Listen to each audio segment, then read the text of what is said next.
आजकल के सौतीनिया एतना दू नंबरी बाड़ी सन जे कहत का कह।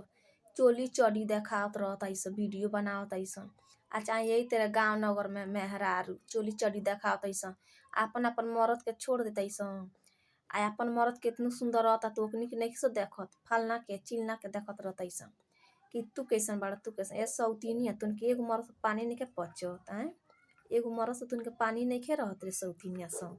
बहुत ऐसन ऐसन औरत सन के देखतानी जानी जा। ओकनी के भगवान नरक में जगह भी ना दिहन ठीक बा।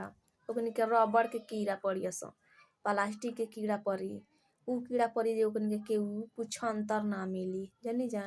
ऐसन ऐसन सौतीनिया जिंदगी में जियताइसन। ओइसन ओइसन सौतीनिया सन के त मर जाए के चाही। हमरा के नु बड़ा हंसेली स सौतीनिया जानी जा, हमरा के बड़ा हंसेली स। कहीं के सौतीनिया भइली स बड़ी रंडी भइल बाड़ी स, भगठी छिनरी भइल बाड़ी स।